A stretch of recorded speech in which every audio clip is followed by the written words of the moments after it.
Սա այս նկարը շատ հետաքրքիր պատմություն ունի։ Իմ պապին եղել է Ռուստավի քաղաքի կոմենդանտը եւ իրանց մոտ վայրենապլենիներ են աշխատել ու այդ վայրենապլենիներից մեկը գերմանացի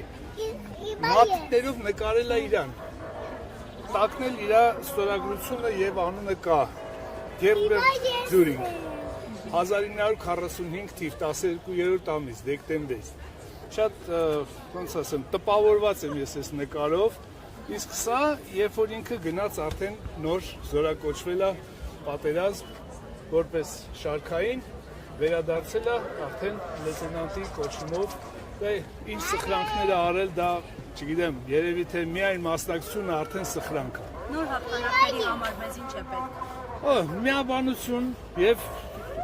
պատրիոտիզմ, ամենակարևորը, սիրենք մեր երկիրը, սիրենք մեր ժողովրդին, ունենանք միամուռ ազգ, որ կարողանանք դիմակայենք ցանկացած դժվարությունների։ Դու ուր ես եկել, հələ մի հատ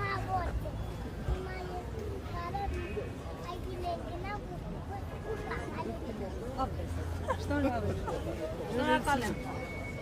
Ձեզ եմ շնորհակալ։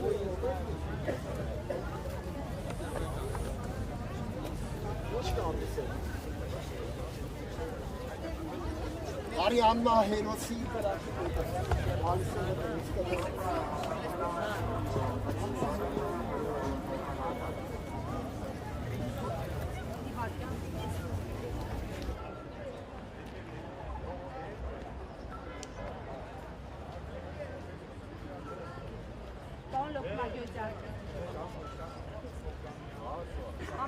Համեցեք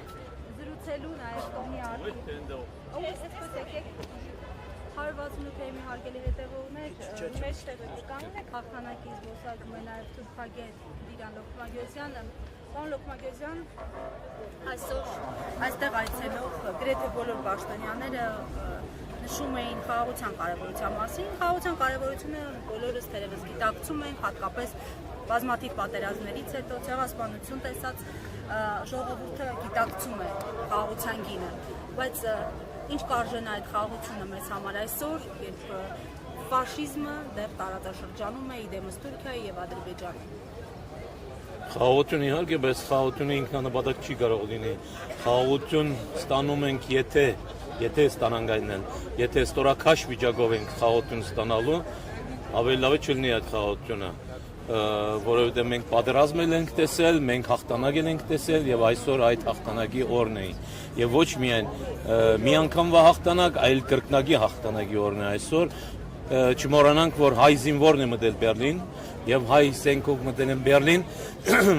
Սասունցի Դավիթ Շարասյունով մտել են Բերլին եւ այսօր նորից նույն հաղթանակի օրն է, այս անգամ հայ զինվորի Շուշի մտնելը եւ Շուշին վերցնելու, ազատագրելու օրն է։ Այսօր մենք դա նսեմացնում ենք, մեր կառավարությունը այսօր դա նսեմացնում է, այդ ամեն ինչը մեր այդ պատերազմի, այսինքն երկրորդ համաշխարհային պատերազմի ժամանակ մեր այդ կորուստները, մեր այդ ամբողջ գործունեությունը 300,000 հայ զինվոր, նահատակված հայ զինվորի եւ մնացած 300,000 հայ զինվորի այդ արածները, այդ սխրագործությունները չկացվում են այսօր մեր կառավարության կողմից, ինչպես չկացվեց այն ամեն ինչը, ինչ որ կատարվեց Արցախյան պատերազմի ժամանակ, թե նահատակների այդ արյունը գետնի մնաց, թե այդ ամբողջ աշխատանք, այդ ամբողջ հերոսությունները եւ մեր ամբողջ զոհողությունները զերոյացվեց այսօրվա իշխանությունների կողմից։ Սակայն մենք, այո, մենք որպես հայ ժողովուրդ, մենք որպես հայ ազգ պետք չէ հետևենք այս իշխանությունների աշխատավոճին եւ մենք պետք է ամեն գնով, ինչպես այսօր այստեղ գալով ցույց տանք, որ մենք արժևորում ենք մեր նահատակների արյունը, թե երկրորդ համաշխարհային պատերազմի ժամանակ, թե Արցախյան պատերազմի ժամանակ։